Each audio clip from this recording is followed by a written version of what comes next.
Hi, this is Zap, and welcome to the Reset and Zap podcast.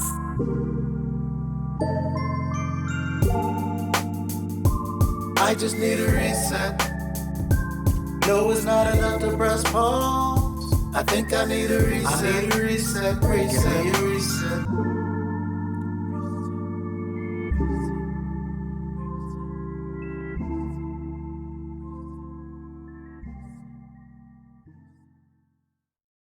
Welcome to the Reset and Zap podcast. I'm your host, Zap, and with me is my co-host. Hey everybody, what's up? It's your boy TJ. And can we stop? All right, enough stop. That was long enough. Okay. I have to rant. I have to something because I don't even know at this point. I just gotta talk about something. I gotta take it off my chest. All right, well let's talk about it. I gotta put it out there. Put it out. Let's put on it the out there. good old Ethernet. On the Ethernet. Ethernet. I don't know about that one. That's another place. You have to show me this Ethernet one of these days. It's not the internet. It's the Ethernet. Ethernet. Okay. Ethernet. All right. That's different. But guys, I wanted to talk about something that I was researching the other day, and I was blown away because I have to read this, okay? Okay. I have to read this out loud. Go ahead and read it off. It's a perfect starter to what we're about to talk about. And that is, what is... I'm trying to be serious, y'all, okay? This is a moment with Zap 101. In this special edition, we are going to learn the definition of what is clout chasing. Oh. So, to all of my followers, the term clout chasing is sometimes used to refer to the act of pursuing fame in this way. The term clout chaser is most often applied to people viewed as attempting to increase their own fame or influence by trying to associate or engage in conflicts with those more popular or famous than themselves. I know, right? That's the definition of clout chasing and, like they call it, a clout chaser. And that's what we're going to talk about. We're going to talk about, is it even healthy to pursue and do this practice of clout chasing? Because I feel like this all started off in a way because of social media. Yeah, I don't think clout chasing really exists that much without it, really. I can't think of anything outside of social media where that really happens. I guess in the music industry, sort of, kind of. When people like when 50 Cent first came out, and he was like talking crap about everybody in the music industry to try to get like attention onto him. Mm-hmm. But that's like, I don't really think that's clout chasing though, because that's more of just like competitive nature. Because hip hop is a very competitive music like genre. Like it's all about considering yourself to be the best and I'm better than everybody else. Like that's kind of what goes into being hip hop. But I think that evolved into clout chasing. Because now some people do it just for the sake of, I want my name to be heard. Interesting. So yeah. Just to stay under the radar. Yeah. Yeah. That definition is very interesting because it's like when they added the conflict part of it made it more interesting to me. Like they cause conflict with people more popular than themselves. Yeah, they associate or engage in conflict. That's very. I like that definition. Yeah, with famous or popular people that are, more famous or popular than themselves. Because, interestingly enough, I like that definition because a lot of people tried to call me a clout chaser. Oof. Should I just pass the mic to you and let you start it off since this is a stop? Yeah, let me talk for a little bit. Okay, all right. A lot of people, when I got with you, said the only reason I was with you because I was clout chasing, trying to get my numbers up or whatever the case may be. Mm-hmm. And according to that definition, I am not, because I am not trying to cause conflict with you. I'm not trying to battle with you or that's not the case. And even without that definition, it's like people don't understand how that really works. Like just because I'm your husband now or whatever doesn't mean people are going to subscribe to me. If anything, actually, it probably makes it a little harder on me because now I got more eyes on me, which means more people to judge me. So it's like, I'm not going to wake up tomorrow and have the same amount of subscribers as you do just because we're together. Like, it doesn't work that way. Nope, it doesn't. So a lot of people were really trying to call me a clout chaser. Like, I'm just with you because you got numbers and I want your numbers. Like, I could just take your numbers and like add them to mine or something. Like, I don't know I don't know what the mindset is of people who were saying these things, but like, I think it's really interesting, that definition, because by that definition, I know quite a few clout chasers. I do myself. I feel like sometimes the need to even become a clout chaser or clout chasing in general is, in a way, a sense of insecurity. Not being sure of who you are in the space that you're in, if you're bringing any true value into this community or into whatever genre, whatever content you're offering, and feeling that you're lacking in one area. So to compensate that, you tend to do these practices thinking that in return you're going to grow because of it. But at the end of the day, it's not the most healthiest way to grow, because it goes back to what we were talking about actually in our first episode, brand versus product. You know, that it's not about the product. Sometimes it's about the brand. Yeah. You know? And how people are more known for their antics than what they actually do. That is part of the clout chasing thing, because it's like we were talking about in that first episode. Sometimes you look at some of these people and you don't actually even know what they do, but you know them for, oh, this person was beefing with that person, or this person has a problem with that person, and this person. And I never understood that in this kind of space, because it's like, what does that really accomplish? Yeah. Is it that important to you to get a couple extra eyes that you would manufacture some kind of beef with somebody? Like, I don't have conflict with nobody. Yeah. Like, that's my thing. Like, if you're mad at me, then you're just mad at me. You got conflict within yourself, because I'm not involved. It's funny that you brought it up, because I feel like that's also something that you see a lot when it comes to clout chasers, that generally you're you're fine. You're fine. You have beef to no one, but in the world of this person, they have something against you, and you sometimes don't even know it. Yeah. You're not even aware of it. It's like, you that mad at me? I didn't know. Sorry. I didn't know. Yeah. And I'm not going to tell people how to run their channels or what to do or what not to do. This is not the guide to do's and don'ts. Though later on, we're going to talk about an important topic along the way, if you definitely want to grow organically and in a positive way.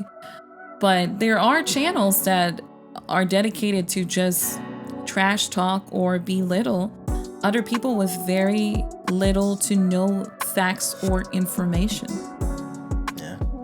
Like I said, you can't, in the previous episode to this one actually, we were just talking about how you can't even believe the things that you see, because half of the time it's made up. Like, it's not even real. Yeah.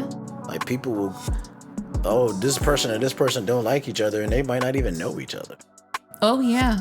You don't know how many stories I've heard about battles between content creators allegedly that existed, that in real life, once you find out about the story, you're like, these content creators don't have any problem with each other. It's just, that's what the audience picked up, and they just rolled with it and created this whole story.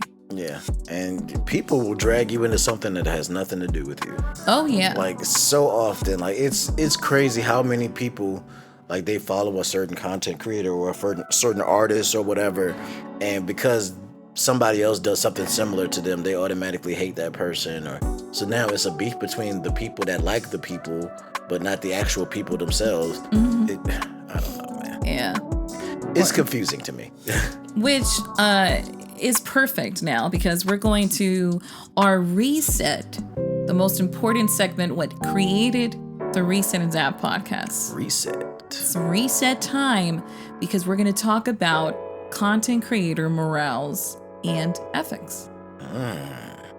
Which is perfect, because we're talking about clout chasing and clout chasers. So what are the things that show in a positive way? You know, what are some of those ethics and morals that you cannot cross, guys? You cannot cross. Oof, I'm about to.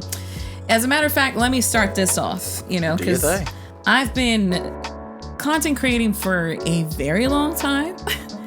And I'm not only going to talk about between how to network within the content creator space, but also from a business standpoint of creating and coming up with these brand deals and sponsorships and getting companies to notice you in the first place. Like, clout chasing is already a big no-no on a lot of companies' list. If they see you engage in some sort of drama, a negative way where your opinion has to be put everywhere, just so you can have your moment of validation, your moment of attention. Companies will notice this, and companies will take this into account to therefore determine if they want you to represent their brand. Yeah. Like, they'll visualize a moment, any sort of scenario, whether it be good or bad, and consider you and see, how would this person react to this? Would they represent our brand in a good manner, you know, online, in person, even in private? And unfortunately, you know, I don't think people take this seriously. They just think like, oh, it's social media, so, you know, you shouldn't take this too seriously. You know, I was joking and I didn't really mean it. Oh, come on, you can't take a joke. But if you're doing content creation and you're trying to build a business, there is no such thing as joking. No. 100%, because what happens is what a lot of people a lot of people or content creators treat their social media as their social media and not their brand social media. I think it's a problem that they run into. Like I said, at the end of the day, Master Sword Music's Twitter page, Master Sword Music's Instagram page is about Master Sword Music. It's not necessarily about me. I am a big part of Master Sword Music because I created it, but it is not necessarily about me. It's about the music. And that's mostly what you're going to see, is me posting about my latest songs, me posting about my videos. I might drop a tweet every once in a while about a game that I'm playing, or I might, hey, happy Mother's Day, happy, you know what I'm saying? But it's like, at the end of the day, the purpose of my social media and my accounts is to promote what I do. And I give you a glimpse of my life just so you'll be more interested in that. But at the end of the day, it's about the music. It's not TJ's social media page. It's Master Sword Music. It's not Crystal's Twitter page. It's ZapCristal's Twitter page. I think people take their business social media and use it as their personal social media page. I think it's a big problem that they run into. You can't mix both. I agree with you that, like, I've seen it, and till this day I see it over and over again. And it's not that you can't reveal yourself to the world, is how you're going to do it is the thing. One of those things that I learned early on that I stopped doing, and I see people that unfortunately I call them rookies. Like, that's how I immediately know that they're just starting, is, you know, I'll have a person hit me up in the DMs and be like, hey, I gave you a shout out. Can you give me a shout out? Or I followed you, so can you follow for follow? Or I liked your video and I left a comment. Can you now go watch my video and leave me a comment? It's such a rookie practice, guys. If you're engaging into this, first of all, on a lot of platforms, I'm going to tell you right now, that is prohibited. It is considered spam. It is considered even harassment. it is not a good practice because you're not growing organically. And a lot of rookies do this in the beginning because all they want to do is grow their numbers. So what's the quickest way to grow my following and subscribers to make it seem like I'm somebody in this space? So therefore I'm in this 10 groups of content creators who are all doing these practices. And in reality, how is this helping you? This one content creator that followed you back and left a comment in this video, how are you truly 100% sure that this person is actually a subscriber of your content, that actually enjoys what you create and is going to stay with you in the long run? That's very, very true. Yeah. It's the reason I've stayed away from a lot of the content creator groups. Like, it's because a lot of them do that kind of thing. It's like, all right, well, we do this and do this and do this and do that. And like, I did end up joining one content creator group, and I'm not going to put their information out there because I don't want to ruin them. Mm-hmm. But it's more of an advice place. Like, hey, here's the latest information we found out about YouTube and the algorithm and stuff like this. Here's stuff that might help you with this and this and this. If you want to watch my videos, that's fine. If you don't, that's also fine. But we mostly focus on how to help each other grow and what methods are working, what's not working, and just it's more of the business end of it than hey, just watch my video type thing. Yeah. And once again, like with Master Sword Music, it's like we're not really a content creator group. Even though we all do content, we're just all a bunch of friends that work together and help each other out. Like, oh, you want me to do your podcast? Yeah, that's fine. You talking about, we doing a Zelda podcast, and you like Zelda, so all right, yeah, I'll jump on that. Or hey, you want to jump on this song with me and help me with this thing? And all right, we can do that. So it's like, it's more about helping one another than about, oh, you gotta be my biggest follower and you gotta subscribe and watch all my videos. And it's not really about that, because like you said, that's not really an organic way to grow. No, it's not. Because even if somebody watches one video and subscribes to you, they don't ever watch you again or ever comment ever again, then what does it's it really... pretty much a dead number. It doesn't really help you. It don't help you. Because you'll have because what people don't realize is something I didn't realize either, because I used to, when I first started, I made those kind of mistakes. But what YouTube looks at more than what your subscriber count is what your subscriber count is based on the amount of views that you get as well. Yeah. So if you have 1 million subscribers, but your videos are only getting 20 views, they're going to know something is up. Yeah. Audience retention. Yeah, audience retention, guys. 101 analytics. It don't matter how many subscribers you have. If that person is not staying and having long watch time sessions where they're engaging with your content, it doesn't matter. No. It truly doesn't matter. That's why, nowadays I don't even pay attention to it. Every time I have somebody that's just starting and immediately hits me up in the DMs, I'm like, oh, nice. I appreciate you letting me know. If I have the time and I actually like your content, I'll make sure to follow and subscribe. And yeah, it might sound harsh to that person, but it's the reality. Think about it as just a normal average consumer and viewer. You're not just gonna follow someone just because somebody told you to follow them. You're actually gonna follow them because you enjoy it and you want to watch more of it. So that's how you should organically grow. There is a way of presenting things, and I think that's what a lot of content creators get it wrong. They just don't know how to present their content and package it and market it in a way that it doesn't sound like I am forcing you to do something, but make it seem more of an invitation of, hey, check out this content. I do so and so.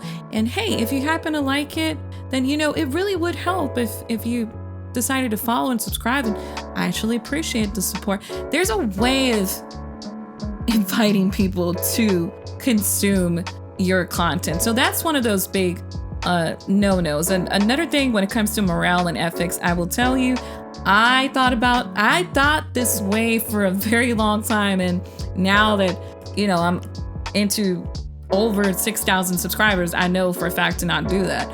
I always had this idea in mind that a lot of people have of, if I only had this one chance, this one opportunity to collaborate with this YouTuber, this live streamer, or this influencer that has this amount of subscribers, 100,000 subscribers, if I just had that one shot, you know, I collab with them and I get all these eyeballs to my channel, I'm gonna blow up. I just need that one opportunity. It doesn't work that way. No, it does not. It does not work that way. I can tell you for a fact, over the years, I've collaborated with a lot of big names that I'm not going to mention because in my private life, I do consider them my friends, and I definitely did not collab with them for those reasons. But they have big subscriber counts, you know, and I didn't even ask them for collaborations. They actually invited me to collab with them because they wanted, in a way, to support my dream and my career, you know?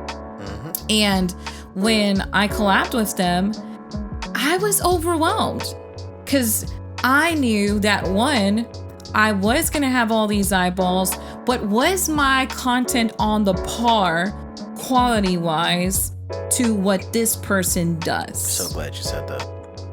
And, you know, the sad reality of it is that your content might suck. And if you have somebody that's bigger than you that actually invites you and gives you the opportunity, and that subscriber goes and watches you, that's your one shot to convince them. And if your catalog of videos is not strong enough or good enough, guess what?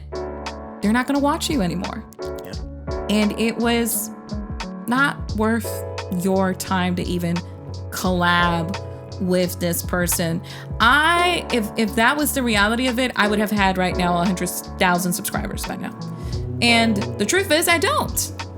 I have numbers, but I've grown more because I've bettered my content and I've made sure that my content wasn't trash and was worthy to watch. But I think that a lot of times, you know, people get misconstrued the idea that, okay, my content might be trash, but if I get this opportunity, I am going to blow up. Another thing, when it comes to collabing with content creators, you have to see if your content even aligns, you know, because if this person does something that is totally different to the content you create, how is it going to benefit both of y'all at the end of the day? Yeah, does the collaboration make sense? Like, is there a reason for it? And I think, because I get to see two different sides of it, as far as content creation, as far as music collaboration. Like, music collaboration is a lot different because there's automatically a reason there. Both of you guys do music, so it already makes sense. So, like, do our styles mesh? Do our music mesh? Are the messages we're trying to get across mesh? Then you pretty much got a reason to do that. But on the content creator side, it's actually a little different because certain people do different things than what you do and may have a different message from you. Because I've made this mistake before of thinking, oh, I can just collaborate with all these people and then their audience becomes my audience. But it doesn't necessarily work that way because, I mean, I've collaborated with you several times at this point, and my channel doesn't have 6,000 subscribers, you know what I'm saying? So, like, obviously it doesn't work, and we're even a couple, so it's like you would think I would automatically just get the pass card, right? No, it doesn't work like that. Like I've talked about before, it actually makes it harder. When you collaborate with somebody that's bigger than you or has a channel that's bigger than yours, it actually makes it harder for you because now you do have that spotlight and now you have to deliver. And if you don't deliver, then they're gonna dismiss you. Mm-hmm. And in most cases, permanently. You may get better later down the road, but oh yeah, I remember that guy. He was doing that and doing this, and now you've gotten better at that point, but they've already dismissed you. They've already been like, hey, like, I seen this guy before. He wasn't that great. Even though you might have changed by that point. So just because you collaborate with somebody bigger than you, sorry, I can't talk today. Just because you collaborate with somebody bigger than you doesn't mean you're going to instantly get subscribers. It means you're going to get a chance to get subscribers. But they have to have a reason to want to do that. Where is your content at compared to the person that they're watching? That's why it makes more sense to collaborate with people who do something similar to you. That way, if they like that person and you do something similar to that person, then they'll be like, oh, they done something similar to this person, and I kind of like that too. So if you collaborate with somebody that does something completely different from you, and they watch this person's content and they watch your content, they're like, that's completely different than what this guy does. Like, well, I'm not going to watch this. It's not what I'm interested in. Do you have similar audiences? Do you have similar styles? It helps if you align yourself with people who are closer to what you do than just collaborating with any person anyway. Yeah, because even in the gaming space, it branches out into so many different things. You know, just because you're in gaming doesn't necessarily mean that it's the same type of content that, let's say, you know, a friend of mine does. You know, what type of thing you do in or within, you know, the gaming space. Like for me, I'm in gaming, but within gaming, I'm in retro gaming, and within retro gaming, I'm in retro collecting. So, you know, you have to acknowledge all these things, because then you're like, okay, so I'm into this area. So, okay, so what other content creators are creating similar content within the same space I am in? So it does make sense, because right now I'm not saying it wouldn't work, but it wouldn't make sense for me at most, and the majority of the time, to be like, okay, I'm in retro gaming, so I'm gonna collab with somebody who's doing modern content or modern gaming, and they don't collect. They're more of a, you know, let's play news, and it automatically clashes, because then the expectations that both audience have for those channels are vastly different from one another. So as simple as that, those are things you have to consider, not only when, like I said, when collaborating with content creators, but also when reaching out for brand deals and sponsorships. Like, you can't just put anything on your channel. First of all, people are trusting you. Okay, let's put this out. You're building trust in a relationship with your community. So they're putting their trust in you when it comes to you recommending a product. And I feel like that is something you have to take seriously. And a lot of content creators, rookies in the beginning, are so desperate in getting a sponsorship or a brand deal, a product for free, that they forget that you're compromising your audience. Either you sell a product or you sell your audience, guys. That's the reality of it. That's the reality of it. Because the company that's going to reach out to you is going to want something in exchange. So what are they getting in exchange? Eyeballs, viewers. So like it or not, that's how this world works. Yes, it does. So if you're putting out a product, you have to make sure, does my channel align with the credibility for this product? And have I used this product? Is this product actually good? Would I recommend this to my audience? You don't know how many brand deals I've turned down. Like, I've turned down brand deals that are up there when it comes to money, you know, or the value itself of a product, simply because it didn't align with my audience. Yeah. And it takes a smart person to do that. It takes a person to really understand and stick by what they believe in to do that. And that's why a lot of people feel the way they do about people who do just push products all the time, because they're just like, how do I know that you even use this product? How do I, like, people have, I think that in a sad way, a lot of people have lost trust in the content creation field, because people are just pushing stuff, and people are saying things that are not true, and just doing whatever they got to do to reach the top, basically. Mm-hmm. And that's why a lot of people don't believe in content creators anymore. Like, there's people are starting to see behind the curtain about how things really are, and they're losing faith in us as content creators. And it's up for us, the ones who are doing this for the right reasons and who really just want to build a community and build an audience, to bring trust back to the field. Because I feel like that's something that is starting to be lost. And it's really sad, because I love a lot of these content creators that I watch, but now I'm wondering, like, what are they like behind the camera now? Mm-hmm. Like, what's really going on there? Do you really like Manscaped, or they just put up with a dump truck full of money and products? Mm-hmm. Like, it's really sad that you can't really trust what people tell you or say to you anymore. And I feel like it's up to us, the ones who really believe and the ones who really are doing this for the right reasons, to bring trust back to the field and to the people. Yeah. And for those that are starting, I wish you nothing but the best. But I'm glad that I'm able and he's able to talk about these things, because sometimes I wish back in the day I had someone who would have sat down with me and would have told me, hey, Crystal, when you start, these are the things you have to consider. These are the things you're going to struggle with. And these are the do's and don'ts. Don't do this instead. Having that guidance, it's not a sign of someone being prideful. It's a sign of somebody caring for you and wanting the best and pushing you to be a better version of yourself out there. So believe it or not, creating a media kit, creating a good presentation of your brand and your product will come highly into this game of if people are going to want to collaborate with you in return. Unfortunately, I have said no to a lot of people who have reached out to me in the past and even now to so-and-so collaborate. Listen, I'm going to give you a 101 explanation of what collabs are, because I feel like people got this wrong till this day. Collaboration, and this ties neatly into what we were explaining earlier about clout chasing and clout chaser. Okay, I'm going to explain the incorrect way of what a collab has been interpreted to the correct way of how you should collab. Okay, so this is the incorrect way.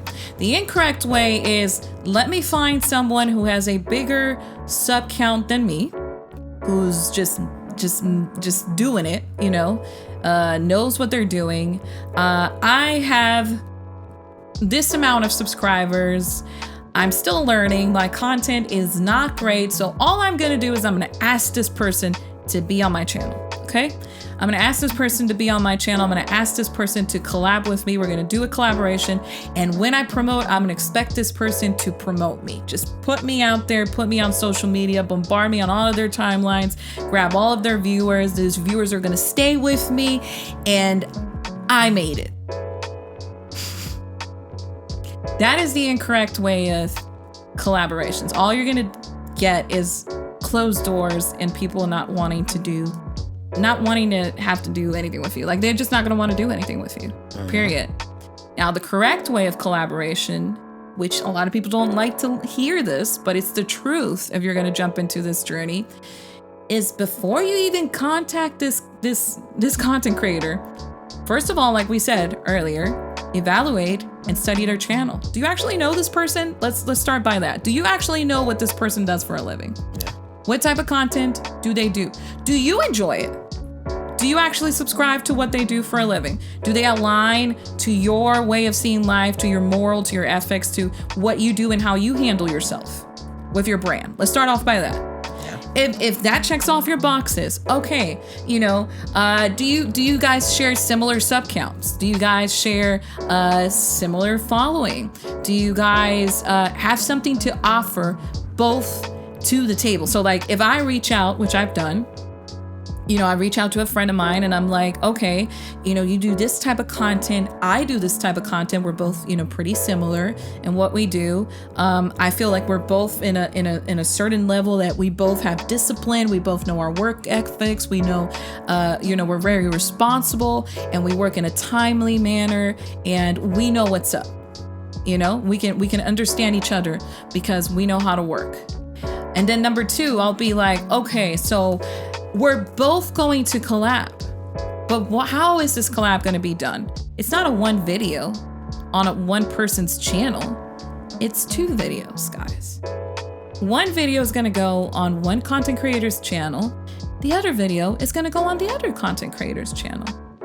And then those 2 videos have to align. Let's say you're doing a list, right? split the list. One list on one channel, one list on the other channel.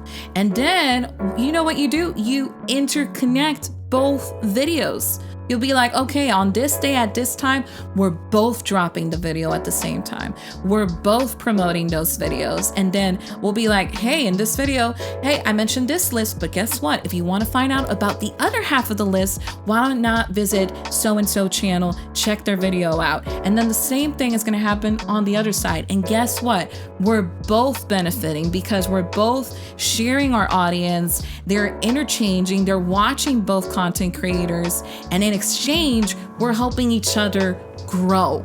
Oh yeah. I like that. That's the true definition of a collaboration. That's how you both should grow. So unfortunately, I've turned down a bunch of people that have hit me up in the past, and I will say it without a shame in the world. You come to my DMs and tell me you want to collaborate with me, you better be ready. You better show me that it is worth my time to collaborate with you. What do you have to bring to the table? Because if all you want to do is just get your one-up numbers, I'm not gonna want to work with you. It's fair. I think that's totally 100% fair. Like, because what happens is you get a bunch of people who basically just want to use you. Yeah. And who wants to be used? Like, that's not fair. Like, I'm not here to be used by people. Like, I don't mind collaborating with people, but I want to collaborate with people that I care about, or people that I really enjoy, or it's not a selfish thing.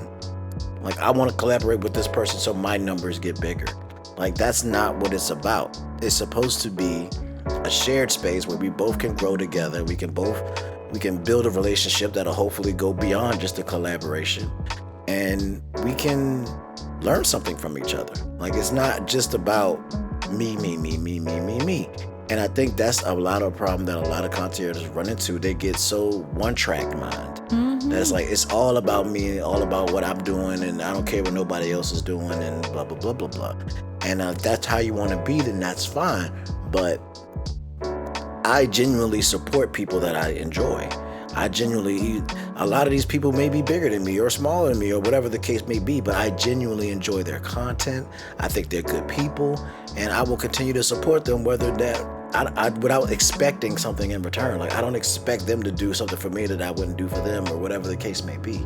Like, that's not, who wants to live a life like that? No. Where you're just constantly just chasing people for validation. And that's just not a life I want to live. If you enjoy what I do, then come over and watch. If you don't enjoy what I do, then that's fine. Yeah. It's okay for people not to watch your content. It's okay for people not to subscribe if they don't enjoy what you're doing. There's going to be somebody that will. Yeah. Somebody's going to like it. Yeah. Just find your tribe. Find your tribe. There's an audience for everybody. Yeah. There is an audience for everybody. And the same goes, like, don't just follow people or, butter people up just because they're this person and you just want to keep them under the radar, in the loop, close to you, because if you're close to them, then you'll get a little bit of the spotlight and you're going to grow as well. I've seen so many people, and it's sad in a way, on social media. Well, they're going to side with someone thinking that siding with them is going to be in a way helpful to them in growing their numbers or becoming someone in life. I have people that I've seen that even created drama out of nowhere or come up with the most bizarre stories on social media just to prove or make a point. And because, again, they feel like in some sort of way or fashion that it's going to help them grow. It's just going to help them grow. Which is very, very sad in my opinion. Yeah. Very, very sad. I don't know. Maybe sometimes I feel like this the old angry man in the corner sometimes. Like, it's just, that's not how we used to do things in my day. But it is what it is. Like, I grew up in a time before social media, before the internet and all this stuff. And it's just like, there was a time when people just generally wanted to help one another and not like just beat each other over the head to take what they got. And Like it's just so weird that we live in a state now where people are just so hungry for attention that they will literally do anything. Yeah. And at the end of the day, like I have respect for the people that I work with, and I want it to be an even exchange, just like you were talking about, and just I want to see them grow just like they want to see me grow. Like that's what it should be about. It should be about building a community together and growing and oh, now that you know about this person, you know about this person and that person. And then once you get to that point, being able to help other people like somebody helped you. Because like at some point, somebody thought enough of you to give you that light. And when it's your time to do so, now you just shut down and you're just like, forget all that. But nah, it's like we're supposed to all grow together. If we're going to be a community, if we're going to be a family, if we're going to be a whatever you want to call it, then we have to learn how to all build together and not be jealous of someone else's success, because not everybody goes at the same rate or at the same time. So you just have to be patient and wait for your time and just keep doing what you're doing, because it will come. Yeah, it's like my mentor used to say, and he still tells me till this day this following thing. If you can't celebrate other people's achievement and success, how do you want people to celebrate yours? Exactly. So for me, a lot of these collaborations have now developed into friendships that I now have and I treasure and value and respect. But not all collaborations are meant to be developed later on into friendships, because there also is a thing called boundaries. And just because you collabed with me once doesn't necessarily mean that now we're best buddies and you have access instantly to my circle and to my private life. Because I feel like a lot of content creators in the beginning have this misinterpreted too. It's like, oh, if I just had the chance to, talk with this person and collab, and now I'm messaging them, and oh my God, we're talking, back and forth. That must mean that we're friends. No. You have to understand the difference between business, and some people are business minded, some people are friendship. You have to learn how to read the room. Mm-hmm. Like sometimes a collaboration is just a business. Hey, you do this, I do this, and we move on.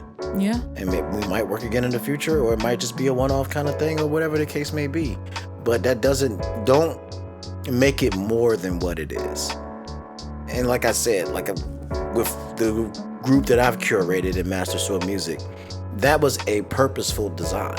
Like I designed this group and chose people based on the relationships we have with other people, building that family.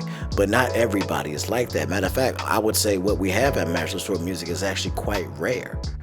In most cases, most people are just there for their thing, and they'll help you and they'll work with you, but that's pretty much the line of it. They're not really looking to be your friend. They're just looking to work with somebody else and, have that collaborative effort.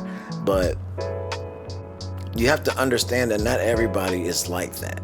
So it's like you gotta kind of learn how to read people and how to understand what is going on there, and not try to read too much into things, because you'll put yourself in a bad position to think that somebody's your friend and really all they wanted was just a collaboration. Yeah. Which leads to, can I do it? Go can for I it. do it? Do it. Just do it.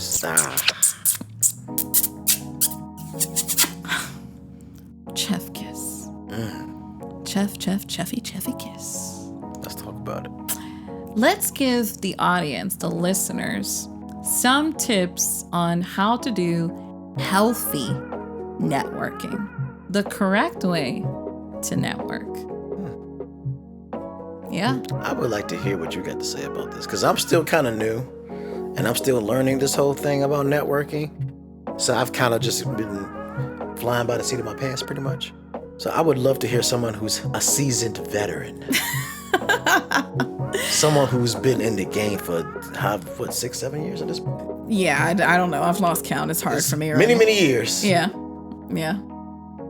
Tell us about networking. Well, ladies and gentlemen, let me give you a 101 healthy networking. Let's all right? go. Based on my own experience and my own screw-ups. Okay? Welcome to the ZapCristal edition. So, number one, the importance of having a media kit. If you're going to do this in with a business approach, having a media kit is so important. It is your resume, the same way you go to a job interview and you bring your resume so they can see your experience, your skills, what you're good at, where you've worked, your references, your professional references. A media kit does exactly that. Actually, can I pause you right there for a second? Mm-hmm. Because there's something I think you should go into. Because a lot of people actually don't even know what a media kit is.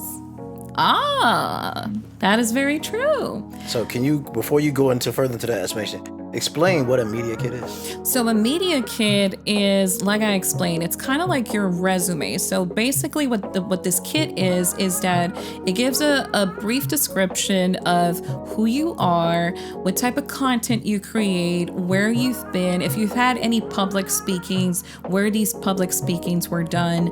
It also breaks down analytics for companies. So if companies want to know our audience demographic, their age group, where they're watching you from, what is your most popular platforms, and what type of post or tweets or things you post on a daily basis. This kit pretty much integrates all that because it facilitates the time and effort that sometimes companies have to put into having to do a background check. So if you offer this to a company, they don't have to do it because you're pretty much providing all the numbers they need for them to figure out if your audience is perfect for them. So that's what a media kit is. So that's why I mentioned earlier that having a media kit is so important. You know, that's how I've gotten the majority of my brand deals, my sponsorships, guest invites to cons, even my opportunity with Capcom and Xbox. I presented myself the importance of learning how to write a good email, y'all.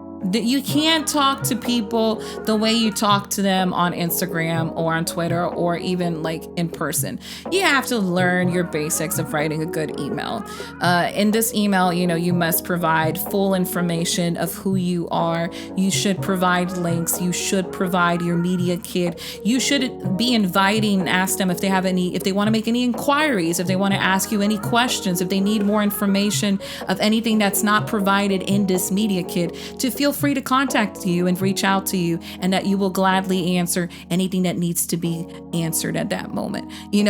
That's what you should do, not only to companies, ladies and gentlemen, but to content creators. I've seen this so many times. You don't know how many times I've had somebody on my Instagram hit me up through a story to reply to me on a story or on a post. I want to collab with you. No.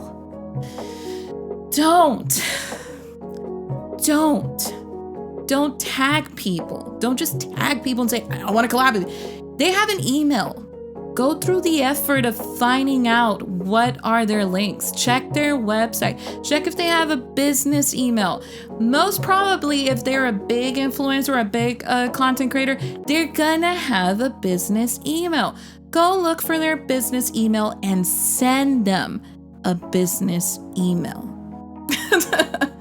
Send them a business email. Send them a business email and tell them like, hey, you know what? I was watching your content the other day, and I have this idea in mind, which I would like to present to you and see if you would be down and open to collab with me. And if not, then thank you for reading this email, for at least taking the time to answer back to me. I just want to. Yes, you know where I'm going with this. Learn how to network with people. I've had people that have reached out to me that I know automatically they're new to the scene because they'll like comment to me under a YouTube video. I want to collab with you. Can you collab with me? I'm like, I automatically redirect them. I'm like, if you send me an email, tell me what you do for a living. Show me some links. Let me do a little bit of research. Let me find out who you are. And then maybe I can come to the determination if I want to work with you or not.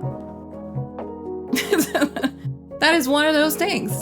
Having a media kit, which following up, like I said, have a business email. Have a business email that is just designated for that, where you're going to receive business inquiries.